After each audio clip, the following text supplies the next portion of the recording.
नमः संस्कृताय। तो हम लोग वर्ण पढ़ रहे हैं और वर्ण में हम लोगों ने पिछले वीडियो में देखा अल्प प्राण और महाप्राण। श्वास के आधार पर इसके दो भेद होते हैं।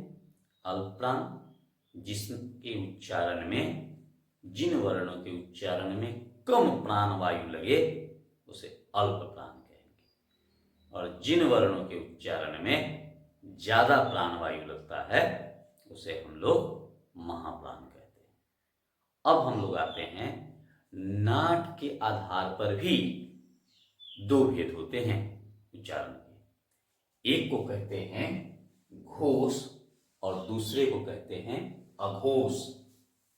एक को कहते हैं घोष, नाक के आधार पर उच्चारण के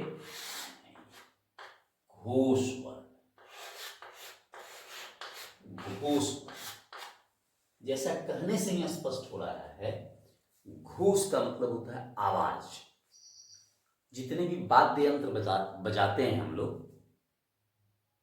इंस्ट्रूमेंट जिन्हें हम कहते हैं, उनको भी घोष ही कहा जाता है क्योंकि उससे आवाज निकलती है। इसीलिए इन वर्णों को घोष वर्ण हम लोग कहते हैं। घोष वर्णों के परिभाषा अगर कोई पूछता है तो आप बताएंगे कि जिन वर्णों के उच्चारण में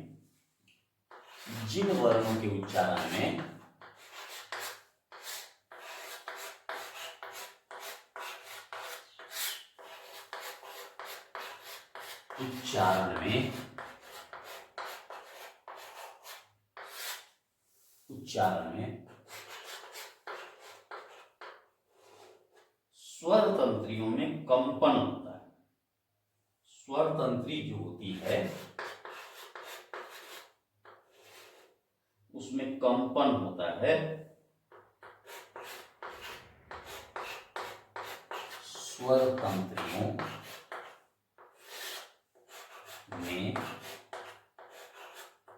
कंपन होता है।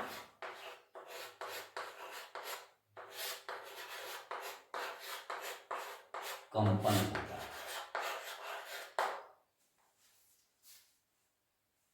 जिन वर्णों के उच्चारण में स्वर तंत्रियों का मतलब होता है उच्चारण के जो स्थान है हमारे, जहां जहां से वर्णों का उच्चारण होता है उन्हीं को हम लोग स्वर तंत्री कहते हैं।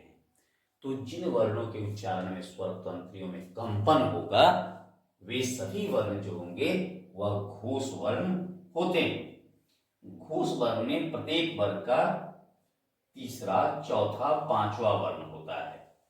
इसके साथ साथ य, र, ल, व, ह भी होता है। माने सभी वर्गों का, सही वर्ग का तृतीय,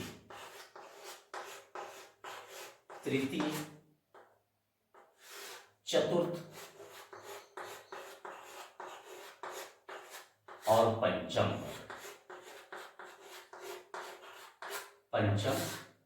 तथा य, र, ल। तो तृतीय, चतुर्थ, पंचम का मतलब क्या होगा?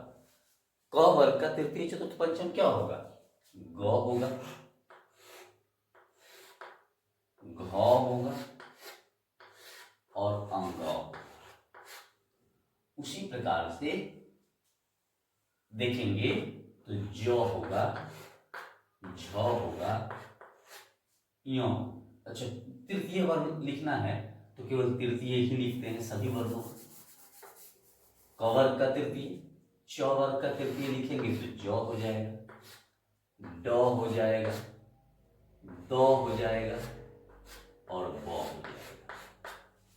ये देखिए प्रत्येक वर्ग का तृतीय वर्ण हो गया। चतुर्थ वर्ण में लिखेंगे तो घ हो जाएगा,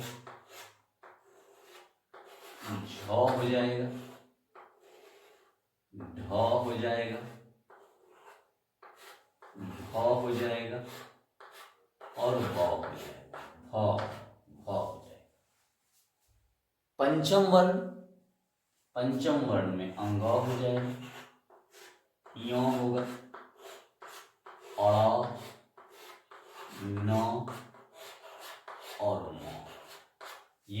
पंचम वर्ण हो। और इसके बाद में य, र, ल, व, ह होता है। इसके साथ साथ य, र, ल, व, ह।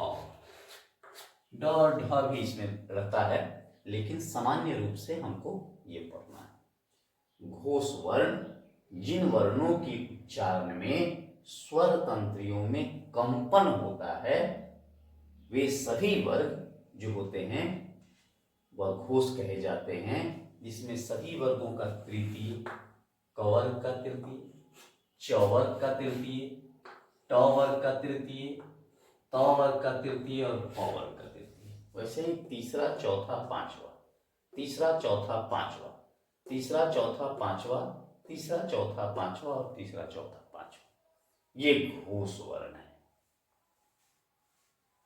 अब बचे अघोष वर्ण। तो इसी को हम लोग अघोष अगर कर दें, इसी वर्ण को यहां हम कर देते हैं अघोष वर्ण।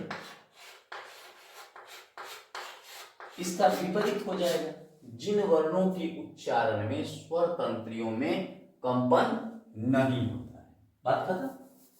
माने स्वतंत्र रूप से हो जाए, नहीं होता है, वही परिभाषा, नहीं होता है। सभी वर्गों का तृतीय, चतुर्थ, पंचम यहां हो गया। तो अब यहां हो जाएगा प्रथम और द्वितीय। अब यहां होगा, चूंकि तृतीय, चतुर्थ, पंचम हो गया, तो अब होगा प्रथम और द्वितीय वर्ग। प्रथम, द्वितीय, द्वितीय और स, श, श। प्रथम में कौन कौन होगा? क होगा, च होगा, ट, त, प, ख, छ, ठ, थ, फ।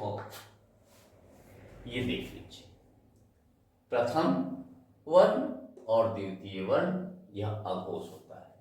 इसके साथ साथ श, श, श भी अघोष है। स, स, स, यह भी अघोष वर्ण है।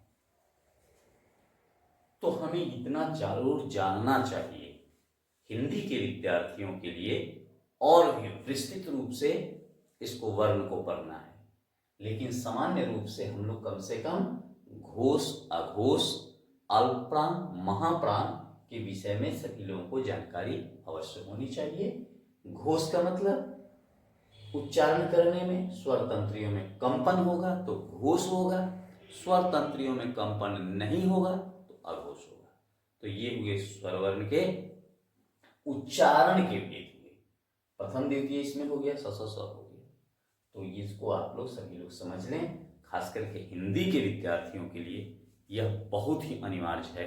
अतः इन सभी विषयों को जो मैं पढ़ा रहा हूँ, फिर मैं आपको कहूँगा कि मेरे पास तकनीक की कमी है। हो सकता है कि स्पष्ट जो आप लोग देखते हैं, जो शिक्षक डिजिटल वीडियो बोर्ड पे पढ़ाते हैं, वैसा स्पष्ट आपको नहीं आ रहा होगा, लेकिन मैं वो व्यवस्था दिया हूँ कि जैसे हम एक वर्ग में पढ़ते हैं और वर्ग का विद्यार्थी सामने अपने गुरु के पढ़ता है, तो हो सकता है कि बोर्ड पर कुछ धुंधला दिखाई देता है, लेकिन गुरु की बातों को वह ध्यान से सुनता है और संकेत पूर्वक उनको देख करके वह समझ विकसित करता है। तो वही प्रयास है मेरा।